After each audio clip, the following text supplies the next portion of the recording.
محمد سيد الكونين والثقلين والفارقين من عرب ومن عجم مولاي صل وسلم دائما أبدا على حبيبك خير الخلق كلهم.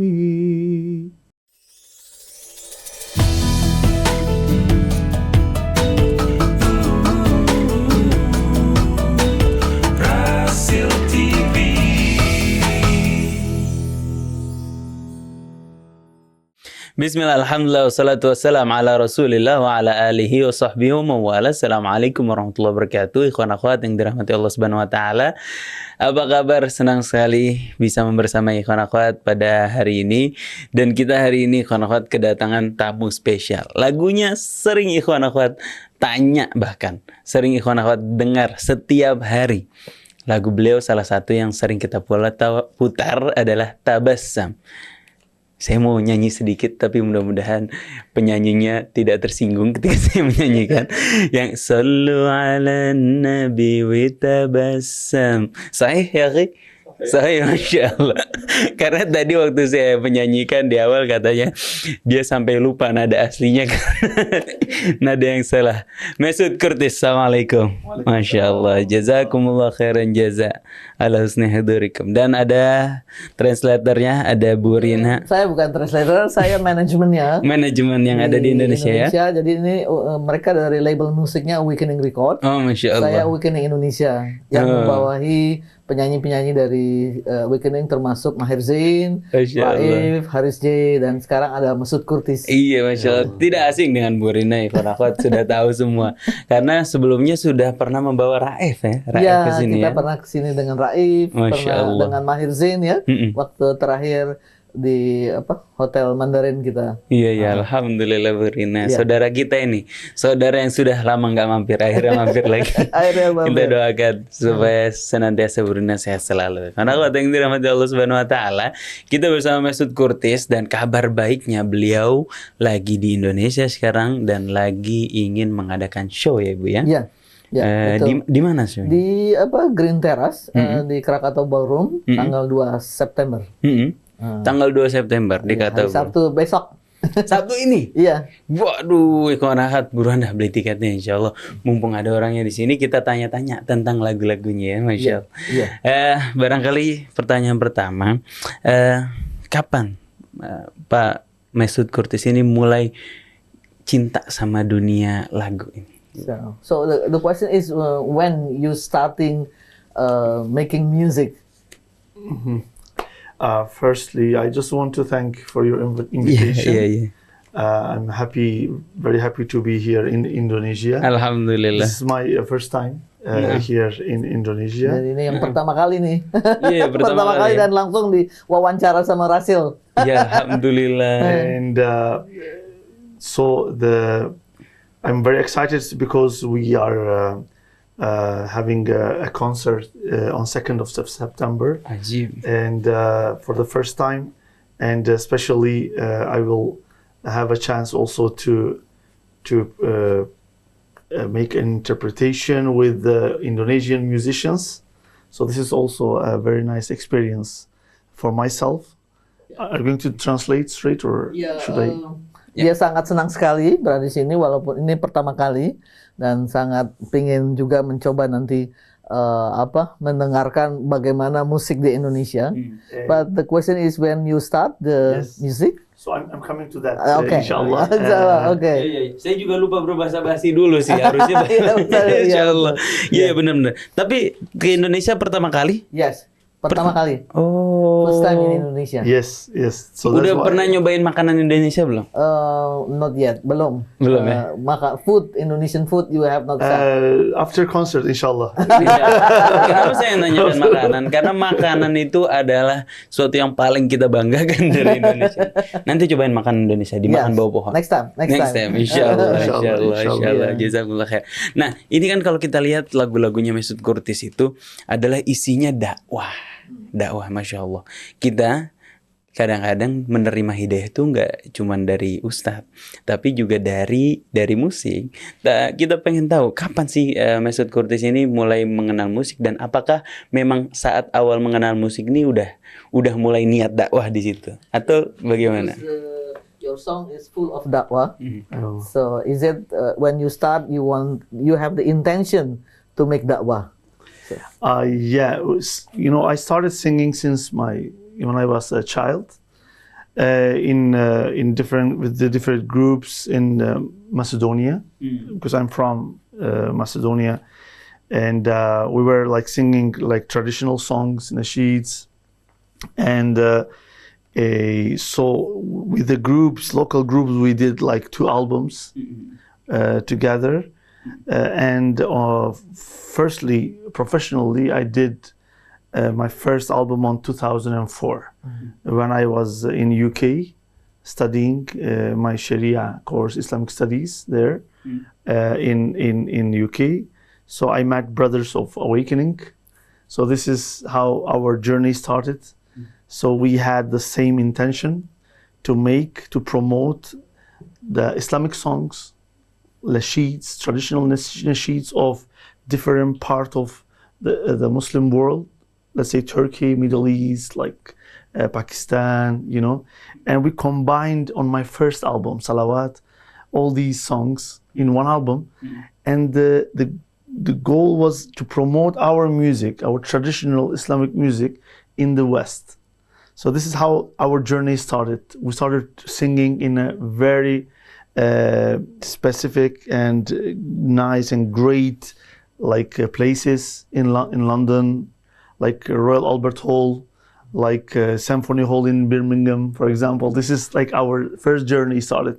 So I was very happy because the same nasheeds we used to sing in the mosques or in our celebrations, and we started singing the same nasheeds in a big halls, in front of different audiences, Muslim, non-Muslims. We just promoted our art.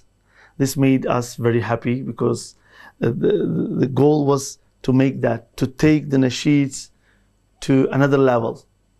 Not only making this art to sing in a very specific places like as a mosque.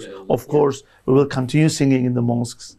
We enjoy very much when we sing in the mosque, but we want also let those who loves art, the humans, because the language of art is international. It's not only about singing for the Muslims.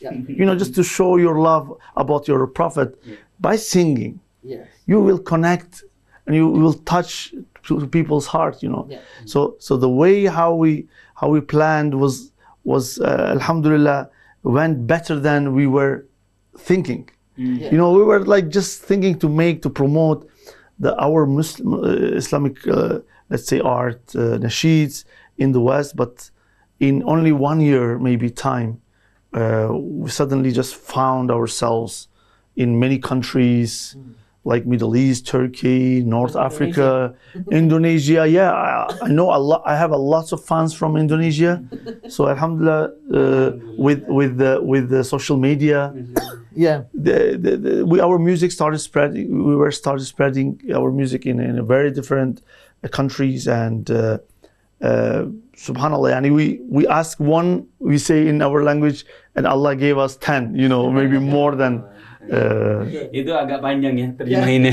So, silakan should I make shorter? No, I will translate it in short. Okay. In short. Apa-apa, disimpulkan saja, Burina, boleh. Jadi tadi ini panjang sekali, tapi awalnya beliau memang dari awal menyanyikan lagu-lagu tradisional di dalam kelompok Islam. Tapi pada tahun 2004, pada saat beliau studi di Inggris, beliau ketemu dengan Awakening Record dan akhirnya membuat satu album di mana misinya adalah sebetulnya bahwa lagu-lagu Islam itu bisa dimainkan tidak hanya di masjid, atau ya bagus main di masjid tapi ada di hall besar, di konser besar. Itu misi awal. Ya, jadi dan juga misinya selanjutnya adalah membawa lagu-lagu Islam di dunia barat gitu, di mana tidak hanya orang non Muslim, tidak hanya Muslim tapi juga non Muslim. Jadi ini sebetulnya yang dilakukan dakwah secara melalui musik. Kira-kira secara umumnya gitu. Ya, karena memang musik itu adalah media yang mudah diserap oleh manusia ya. Iya, betul. Sudah ada sejak kita lahir, bahkan kita didakwahi oleh orang tua kita dengan musik ya. Iya, betul. Masya Allah, Masya Allah. Oke. Dari pemilihan judul lagu beliau, di mana fokus dakwah yang beliau tetapkan? Apakah fokus cinta Nabi ataukah fokus keislaman secara keseluruhan? Apa sudut pandang beliau dalam berdakwah di dunia musik ini, Ibu? Yeah, from all your song, actually, what are you focusing on? Whether to love of the Prophet, love our religion, what are you focusing? Yeah, so mostly.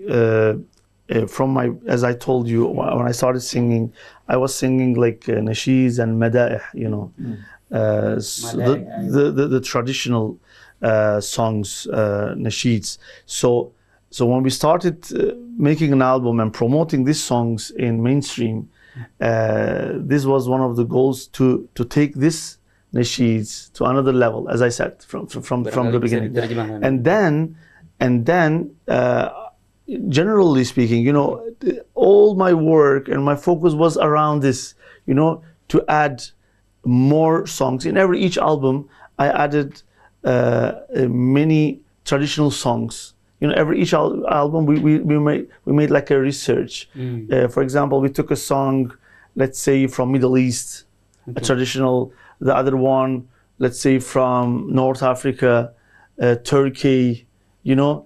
And in the same time, after my second album, on my third album, I started adding my own melodies. You know, singing the traditional each album, traditional madai. In the same time, I started also adding my melodies, like Ruhi Fidak, which is very very known. This is my melody, for example. Nyanyiin Ruhi Fidak yang benar. Then so Ruhi Fidak is one of these. So of course I sang also in a different topics. You know, for example, Zulma Faryat, a song called you know, we were standing against of oppression, zulum. You know, for example, we have these kind of topics. So there are some like song for hijab, for example, I have, but mostly focusing is about like mada'ih, about like traditional nasheeds. Iya. Jadi fokusnya sebetulnya ya adalah meningkatkan dari nasyid itu menjadi bisa diterima banyak ya. Awalnya memang lagu-lagu tradisional dari Turki, dari Mesir ya, diambil seperti salawat burda, lagu-lagu klasik Islam lah ya, yang akhirnya dipopulerkan secara lebih pop ya. Kemudian tapi akhirnya beliau juga merasa dia akan memasukkan beberapa hal yang menurut dia yang penting dalam agama kita, misalnya masalah ya cinta Rasulullah juga, tapi juga masalah kezaliman, kemudian harus karakter orang Islam seperti senyum dan sebagainya. Jadi sekarang ini buat beliau dan juga Awakening Record sebetulnya lebih kepada dakwah untuk menjadikan ini menjadi lagu pop yang semua orang bisa terima gitu, semua orang bisa nyanyi bersama-sama. Masya Allah, Masya Allah. Kemudian kalau tadi kita dengar dari beliau, penjelasan beliau kan banyak syair-syair lama yang beliau angkat. Benar kan begitu kan? Kemudian madaih itu pujian-pujian yang biasanya kalau kita di Tarim ingat madaih itu biasanya dibaca setelah taraweh. Setelah taraweh kita membaca madaih, pujian kepada Allah Subhanahu Wa Taala, pujian kepada baginda Nabi. Syair apa yang paling membekas di hati beliau sehingga beliau pengen membawa membawakan itu menjadi dalam seni musiknya yang Yeah. In your songs, you also use Madaif lyrics, yeah. So usually in Sure. our country, in Indonesia, we only recite Madaif after Tarawih. Madaeh. Yeah, yeah. After Tarawih. So, so what makes you? What lyrics? What makes you impressed by these lyrics that you want to make it a song? Yeah? Actually, when we speak about Madaih, these for some people are like kind of rituals they do. But for myself and how I was taught in my house, this is the way how you show your love about your Prophet Muhammad Sallallahu Alaihi Wasallam.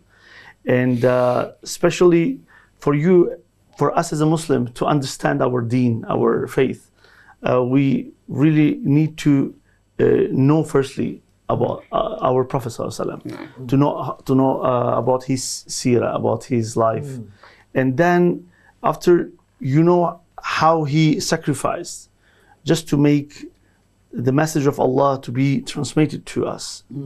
And then you start like loving him. This is the way, how we are getting connected, because this is also the way how Allah Azza wa Jal taught us in many verses of Quran. So after that, you are starting loving. So this is the way how like big shu'ara, the poets, how they started describing their life to our Prophet Sallallahu Alaihi Wasallam. They wrote nice lyrics, and some others, they composed these lyrics. So in every generation you can find names and big names who did a big job, great job, which we still in this day we recite, we read, or we sing their lyrics and the melodies. And we as a generation who lives in 21st century, our role is for us also to be part of this halaqah, I would say, Okay. so we also need to add something, right, in our generation. So someone will translate also our job to the next generation. So we want also to be continuing this work. Every generation, I think, some of us needs to take this responsibility. Yes. And what I'm trying to do is if I can do like a small thing in this Madaih, I will be very, very happy, because I know that for the next generations, people will pray while they will sing maybe the songs I was singing, or we were making, as a new ones. I mean, and as a ones which we made the young generation know about, like Qasidatul Burda, for example. I have lots of fans. They used to ask, "MashaAllah, Masood, you did a great song," and they were thinking that this is my lyrics, my melody, and then I was saying, no, this is like lyrics written like 700 years ago or 800 years ago by Imam Busayri, for example, and the melody is unknown. We don't know, and especially in our culture. Those who made so we know those who wrote, but the melody makers, we don't know. And sometimes even the lyricists, even in Turkey, for example, there are some lyrics we don't know. People, they were writing and became popular, but the names are unknown because they want to get the fully ajr, not to put there any type of like their name, their to show themselves. But today we cannot do that. We need to promote it. We need to do it properly so the next generations can know about it. Jadi intinya lirik-lirik itu adalah sebetulnya tanggung jawab kita bersama untuk memperkenalkan Rasulullah. Jadi kita sebetulnya liriknya banyak mengajarkan sirah Rasulullah, agar generasi generasi yang akan datang maupun yang ada mengenal Rasulullah dengan baik gitu. Nah, ini adalah tujuannya dia. Dan banyak sekali sebetulnya dari hadis-hadis ataupun dari salawat-salawat yang bisa dibikin menjadi suatu lagu yang semua orang akhirnya bernyanyi dan mencoba mengerti mengenai Rasulullah. Jadi seperti salawat burdah itu banyak orang yang bilang, kita kok jadi cinta ya, tambah cinta sama Rasulullah. Itu yang mau dilakukan, walaupun dia merasa tanggung jawab kita semua. Dan salah satunya buat dia tanggung jawab ini dia beban untuk dia buat lagu sehingga orang makin mengenal Rasulullah. Ya tadi beliau juga jelaskan ya bagaimana burdah tuh orang banyak yang nyangka itu lagunya dia, Masya Allah, lirik dia. Padahal itu adalah burdah yang dibuat menjadi versi nada beliau ya. Betul, Masya Allah, Masya Allah. Salawat burdah diciptakan oleh Imam Bushairi. Boleh di searching tentang salawat burdah. Tapi lagu apa yang dijadikan salawat burdah itu? Lagu yang mana? Salawat burdah judulnya. Ada ya? Ada. Salawat burdah itu? Ada. Masya Allah, Masya Allah. Maksud just little salawat burdah. Just sings a little bit salawat burdah. Bismillah. محمد سيد الكونين والثقلين محمد سيد الكونين والثقلين والفارقين من عرب ومن عجم مولاي صل وسلم دائما أبدا على حبيبك خير الخلق كلهم. Allahu Sampai merinding ya. Rasanya gimana gitu ya dengan kita langsung mencintai, tambah cinta sama Rasulullah. Dan ini ibadah yang besar, sholawat kepada baginda Nabi Muhammad SAW itu ibadah yang menunjukkan, membuktikan rasa terima kasih kita sama baginda Nabi Muhammad SAW. Dan beliau berhasil membuatnya menjadi lebih casual, lebih gampang kita, lebih nyaman kita untuk mengucapkan sholawat itu dan lebih menyenangkan. Dan barangkali untuk mereka yang suka sama dunia musik itu lebih bisa diterima ya, Masya Allah. Jazakumullah khairan jaza, Masya Allah, atas usahanya. Kemudian, kenapa Indonesia yang dipilih? Why do you come? Why you like Indonesia? Di antara semua negara yang mempunyai penduduk Muslim, kenapa Indonesia yang dipilih untuk beliau datangi sebagai konser beliau? Sebetulnya bukan beliau ini, tapi kebetulan memang saya udah lama, karena waktu itu kita udah ada dari Mahir, Raif segala macam. Memang Mesut ini saya juga banyak sudah minta, tapi memang belum rezeki lah. Begitu ada Mahabel Fest minta, saya pikir wah ini rezekinya Mesut, saatnya Mesut datang gitu. Jadi bukan, tapi beliau sudah tahu bahwa fansnya banyak banget di sini. Di sini ya. Dan saya juga udah berapa kali ditanya kapan Bu Mesut datang gitu. Jadi seperti itu. Akhirnya alhamdulillah beliau sudah lama, udah sering ke Malaysia, ke Singapura, tapi belum sempat mampir ke Indonesia. Ya memang Tuhan punya punya rencana sendiri lah. Ke tetangga sudah ya, kesini baru sekarang. Iya baru sekarang. Masya Allah. Semoga suka sama Indonesia. Hope you like Indonesia. Inshallah, this is my, as I said, my first time. But I had before a connection with the Indonesians, especially about this region. When I came here, I had lots of messages from my fans. Enjoy Mesut, they said. Especially from my country, because even now we are living in a very small world. You know, we meet lots of people, from different parts of the world, especially in the UK when I was there. So they say, man, when you are going to a country where there are beautiful people, nice people, kind people, with good akhlaq. This is what people think in general. Even my opinion is like that. Very humble people. Nice people with good akhlaq and good examples. Thank you. Good example for humanity. Iya. Thank you. Jadi Indonesia katanya orangnya dari dia sudah dengar bahwa orang Indonesia itu baik-baik, good akhlak. Mudah-mudahan semuanya kita seperti itu. Amin. Masya Allah. Oke. persaingan antar musisi dibandingkan musisi religion atau musisi yang membawakan lagu agama dibandingkan musisi-musisi lain, bagaimana beliau cara menghadapinya, how to face it gitu. Karena di Enggak kan kayaknya di antara semua musisi religion nih kita mempunyai tantangan yang cukup berat begitu untuk masuk ke pasar sana. Bagaimana? In terms of you compete with the what do you call it, mainstream singers, how do you survive in this singing religion music?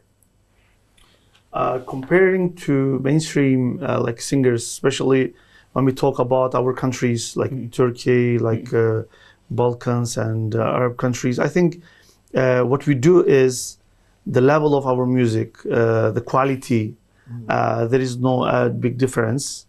Since we started, we just aim to make the quality production, and we spend all our effort. When I say we have a big family, Awakening Brothers, and all those who are supportive of this type of work.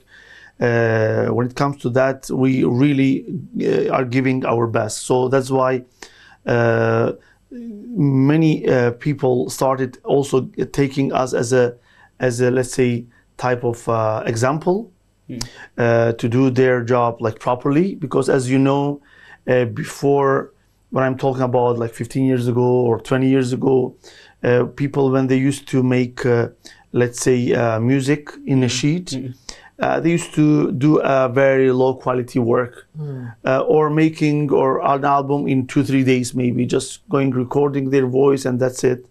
But our products takes sometimes like months or years just to complete the work. So the comparing to the mainstream, I don't see a big difference. Sometimes we do a better job than them, but our issue is that because we have the title of religious, you know, when you say Islamic, you know, I don't want to mention all these, you know, terms. Well, I want people for them to decide.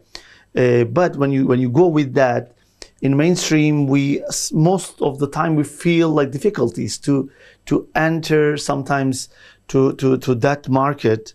That was very hard in the beginning, but right now there is no limits, you know, because through digital platforms we can reach to our fans, to our listeners, like we are now here in Indonesia, and we are connected to our fans. You know, no one can come and stop you or sometimes to block.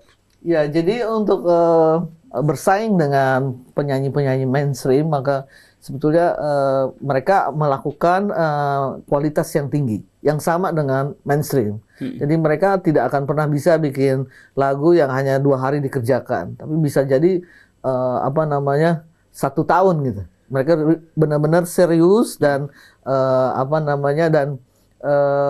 mereka benar-benar lihat levelnya mainstream yang tinggi dan mereka mencoba menyamai. Nah, saat ini sih karena dunia lebih terbuka dengan digital, maka mereka cukup bisa bersaing. Jadi kalau misalnya saya kasih tahu, boleh saya info, bahkan Awakening Records dengan ini sekitar 20 miliar streaming. 20 miliar pendengarnya Awakening. 1 tahun. Dari semua itu? Seluruh dunia. Dari semua penyanyi. Dalam waktu setahun? Iya. Jadi bahkan kalau dari Apple itu kurasi lagu-lagu Islam. Kalau kita mau masuk ke Apple, kurasi lagu Islamnya harus melalui mereka. Harus melalui Awakening. Jadi udah dipercaya ya? Iya. Jadi karena dianggapnya sama Apple bahwa ini mereka nih kerjaannya bagus banget gitu. Sehingga walaupun misalnya nasyid, salawat, tapi yang dilakukan oleh Masud Kurtis itu berbeda. Videonya juga kelasnya filmis, kayak filmnya kan itu yang videonya dia naik kapal, naik apa, waduh itu budgetnya mahal banget itu. Pernah nggak beliau kan lagunya ini lagu Islami dan kerap kali dinyanyikan oleh musisi-musisi jalanan atau mungkin kalau musisi jalanan kita nggak ada masalah lah. Majelis misalnya. Apa yang beliau rasakan ketika lagu beliau dinyanyikan di majelis-majelis ilmu yang mana kan nggak mungkin kan majelis-majelis ini bayar royalti atau apa? Bagaimana, Bu? Ya, ya jadi how do you feel when your song was sung by the for example the group of the Islamic studies or the schools